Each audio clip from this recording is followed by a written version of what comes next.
Good morning and welcome again to Word of Faith Response. This is Mark Morris with Word of Faith Fellowship. Thank you again for listening to us. Today I have a good friend of mine with me. His name is Ricardo, and he is a member of the Word of Faith Fellowship. He came to our church in 2005, all the way from Brazil. And he is now married to someone in our church, and he has two wonderful children as a new baby. That's right. That is very cute. And so he wants to share with you what God has done in his life, because you'll hear a miracle where he was definitely going down the wrong path very quickly to destruction, and somehow God in his mercy and God's love came to him and pulled him out. So Ricardo, go ahead and share with us. Thank you, Mark. As Mark mentioned, I was born and raised in Brazil, and I have two younger sisters. And our father was an alcoholic and a very heavy drinker, and he was the kind of person that when he drank, he would get in arguments, and he would get violent. If he was at bars, he would get in fights. If he was at home, he was getting in arguments with my mom, and so basically, and he was never really much at home.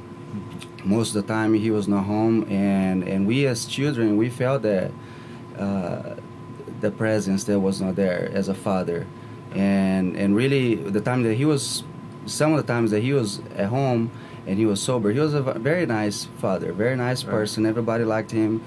Everybody in the community knew him.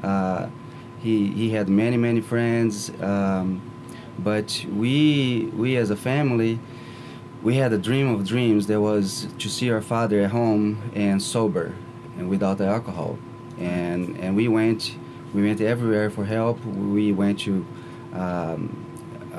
AA, we went to counselors, and we did everything we could to try to help him with the alcohol. And many times there was fights in between him and my mom that get very bad. I remember one case that I was a little boy, and one of their fights, and I saw a knife flying across the room, and that really scared me. Yeah. So I went outside, I grabbed my dog, and I started crying. It was a night, and I looked to the heavens, and I asked God to please help my family. I knew we needed help somehow, and we tried everything we could to help him. But really things started to get really bad, and by the time I was about 12 years old, and I was going to a Catholic school, and I was learning about the Catholic principles, but I could not grasp. It was too much beyond what I could understand as far as the structure of the church and the theology and all that. But then at that time, I had an uncle that he really looked up to me, and he watched the circumstances that we were in, and he saw that I did not have the father present in my life, and he tried to take me out to swim and go bike with me, and so he had a very good place in my heart, and he invited me one day to go to church with him, and it was a Sunday school, and I remember going to the Sunday school, and I was with other children, and we had drawings, we would talk and play together, and I felt that there was something genuine that they have about that Jesus that they were talking about, that there was something I wanted, and I started to pursue that. I started to go, and I started to realize, that Jesus could help my dad, and that's all that I wanted my whole life.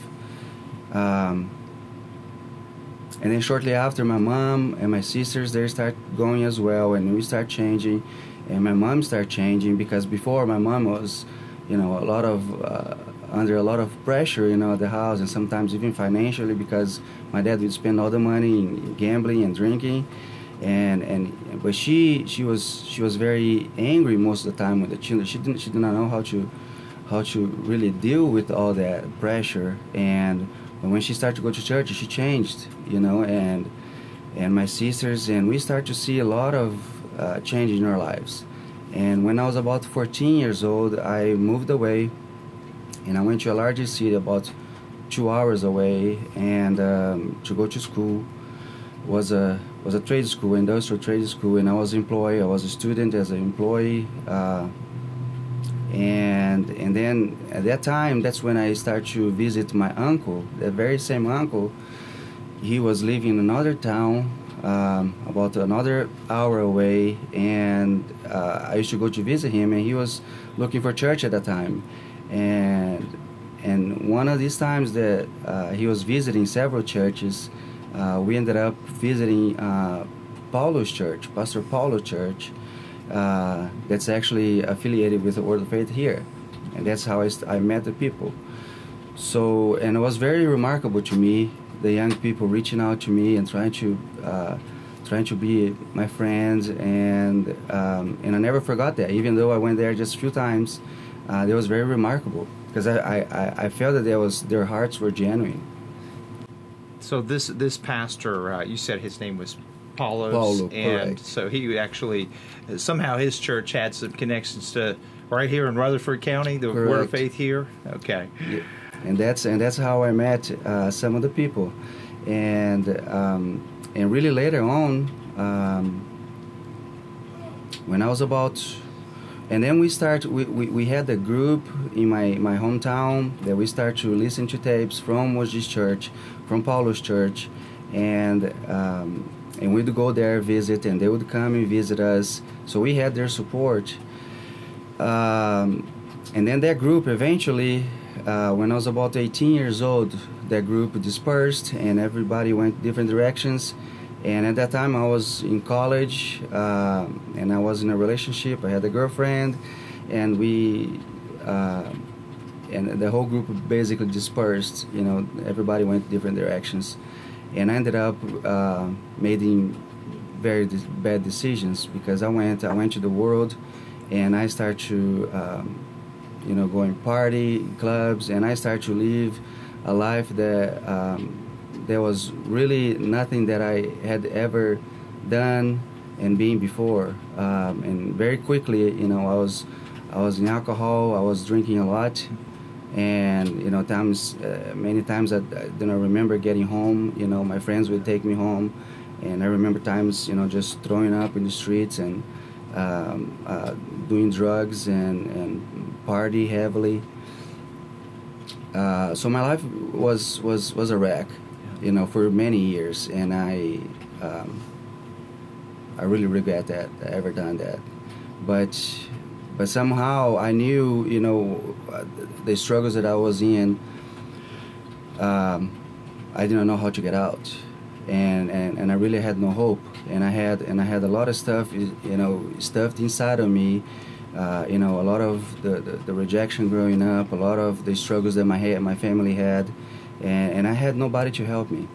And so eventually things start to get really bad, with the alcohol, and I started to realize that I was becoming just like my father was, and that was very scary to me because I never want that. And so there was an event, a family event that the Pastor Paulo, he was actually invited to come to my family on that event, and that's when I met the people from that church again. And at that time, my life was such a wreck that I had no hope to ever being back in church or serving Jesus at all.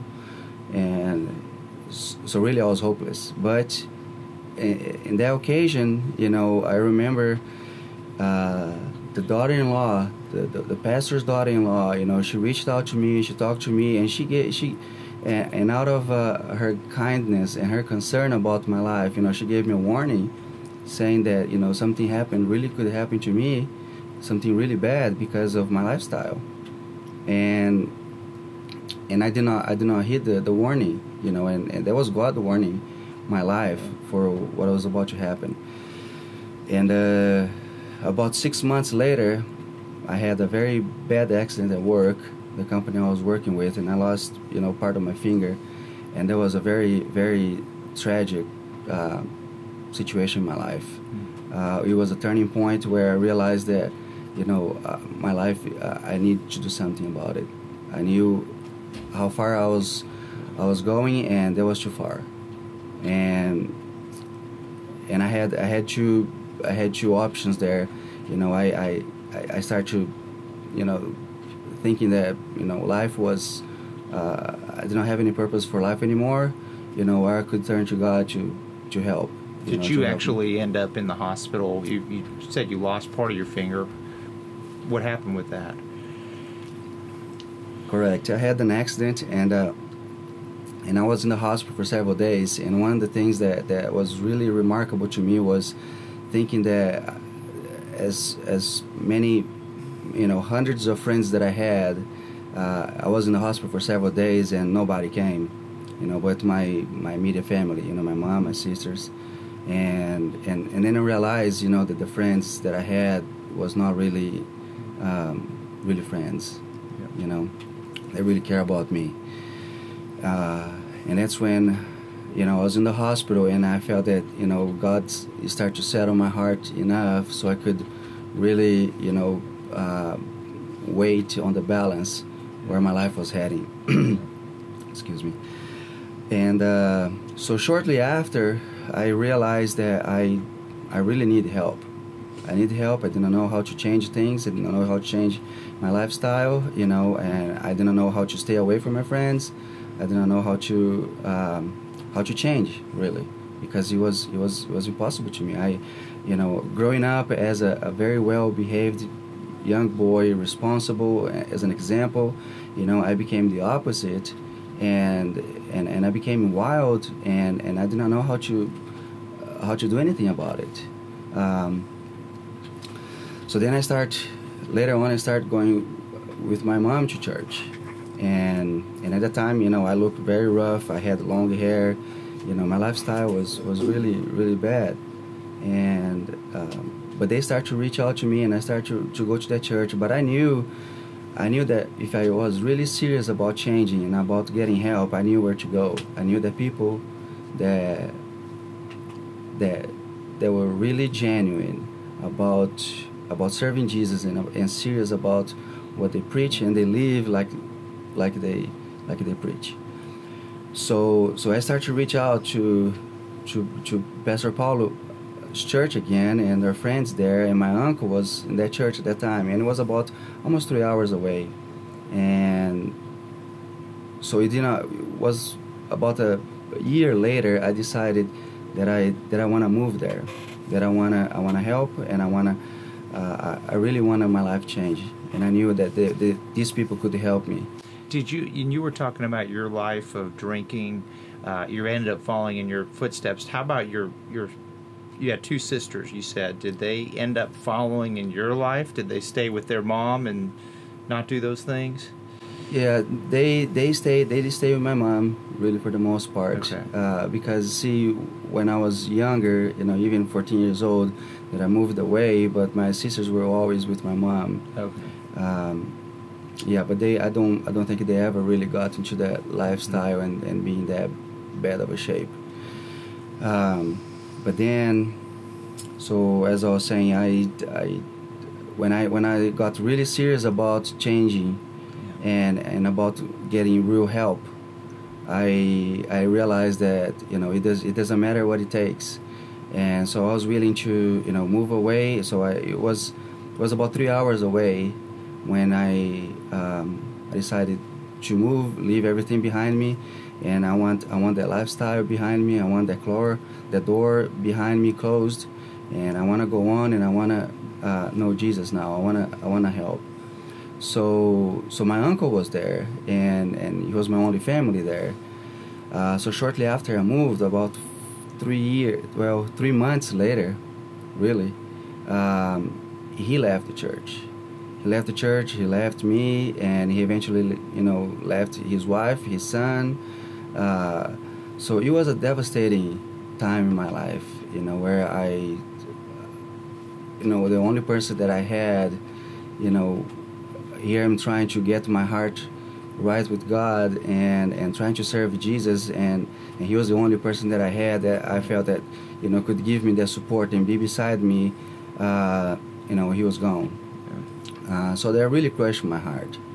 But at that time, the pastors, Paulo and his family, they knew my heart. They knew that I want to serve Jesus, that I want to get my life straight, that I want to help, and they took me in as their own son. And that was very precious to me, because for the first time I felt like I had a family, and it was a family that did not have the strife that I knew, the fight that I knew in my home growing up, and it was different. It was people that care about each other, and I started to realize that Jesus really could help me, and I want to be the way they were living. And so that's how I started going to that church. And then eventually, years later, I came to the Word of Faith here for seminars, since the church were in connection. Yeah. And I visited here for a few times, and later on God really put strong in my heart to come back to college and do the college here. So I ended up I came here in North Carolina. In North Carolina, correct.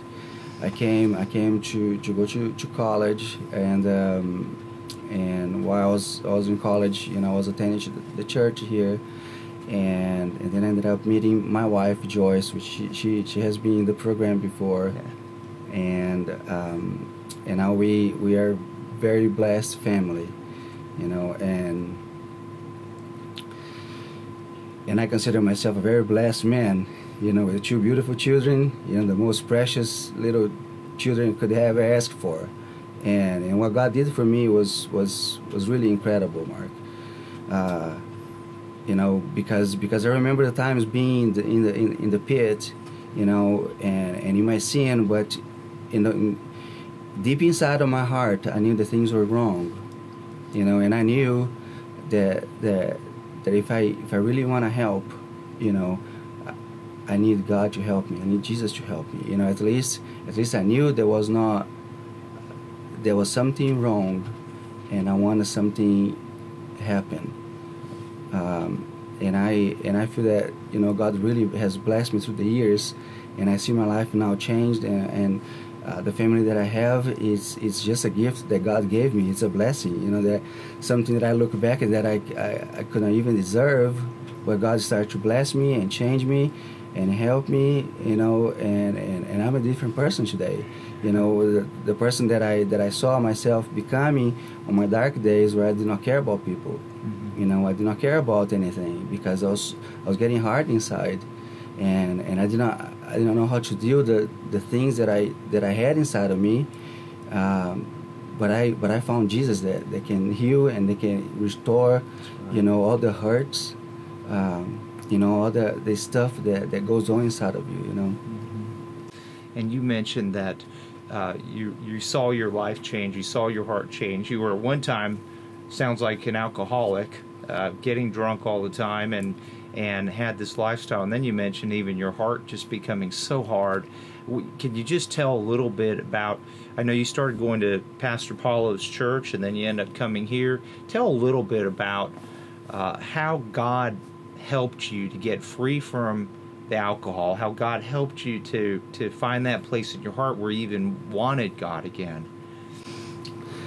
Yes, this is very important, because see, coming out of the lifestyle and trying to find Jesus, there were many times, that I did not know, that I struggled, inside of my heart, but I knew enough, that I need to be honest with God, because He knew me, He knew my inside and out. Yeah. He knew my life from the beginning, right. and He knew my desires, and many times, I had to be honest with God, from the desires, from the thoughts, from from the feelings that I had, and start to pray, and out of that place, God always had people around me that could help me, pray for me, put their arms around me, and show the love and reach out to me and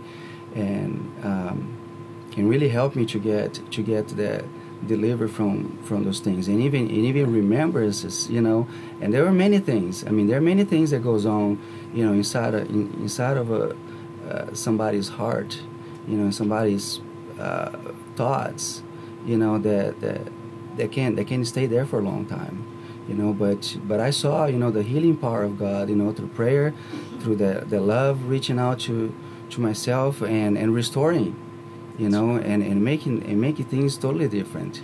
That's good. And I actually have a verse I'd like to read in Isaiah, because I think that's a very kind of summary of a lot of things that really happened to me. And it's in Isaiah 30:19. It says, "O people who dwell in Zion at Jerusalem, you weep no more. He will surely be gracious to you at the sound of your cry. When he hears it, he will answer you." And I saw when I cried out to God when I was a little boy, and I felt that he heard me. And it says on 20, "And though the Lord gives you the bread of adversity and the water of affliction," and many times God is dealing with our hearts, and that's a good thing. That's right. And that's a good thing, because he's reaching out to us in his mercy. "Yet your teacher will not hide himself anymore, but your eyes will constantly behold your teacher. He will show himself gracious to us when you cry out to him. And your ears will hear a word behind you saying, 'This is the way, walk in it.' When you turn to the right hand and when you turn to the left." There were many times I did not know where to go. I did not know where to turn. I did not know what to do. But God always helped me. He helped me to find a way here. He helped me to find a way there. And through the right decisions, to hearing his voice and obeying with the cry in our hearts, we can make it. That's right. "Then you will defile your carved images overlaid with silver and your molten images plated with gold.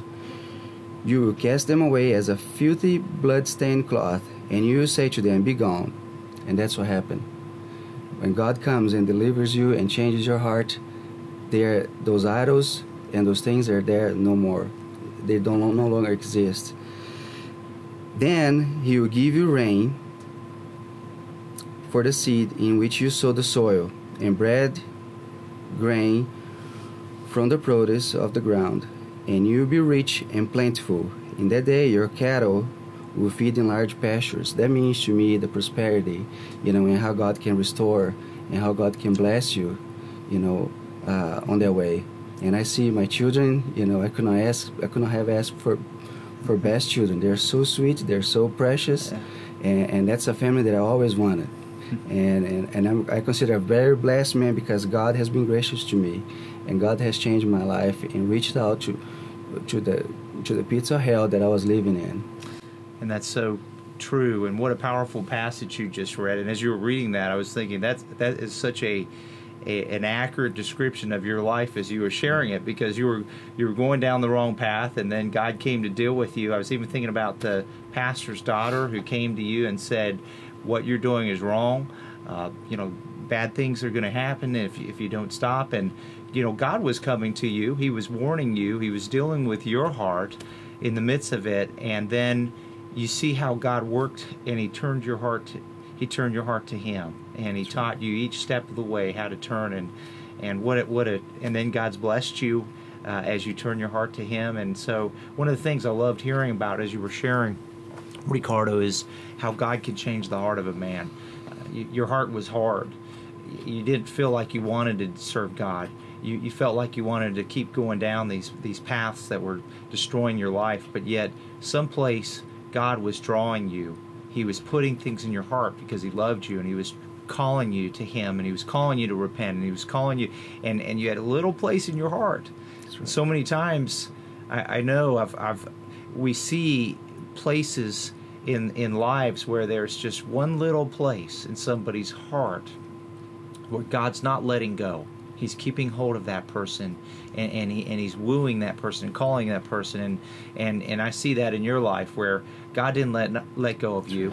He loved you, and He wanted you to serve Him, and He had a plan for you, and And here you are today, and I know you were sharing you're a U.S. citizen, and you have a great job and great family, and God has truly blessed you. So what a powerful testimony. And we thank you again for listening to us. This is Word of Faith Fellowship, and you've heard about how God can restore somebody's life, even when, like Ricardo shared, he was an alcoholic and loved the clubs and loved the wild lifestyle that was so contrary to what God had for him, and yet God in his love came to Ricardo and pulled him out, and now he loves serving God. So we thank you. We are here Mondays, Wednesdays, and Fridays, 8:30 to 9. I hope that you'll continue listening. We have a website you can go to watch all our prior radio programs.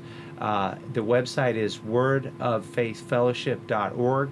Our radio programs are videoed on our website. We've had actually over 150 people on this program from our church, so I hope that you would consider looking at that, and we hope that you have a great day. Thank you very much.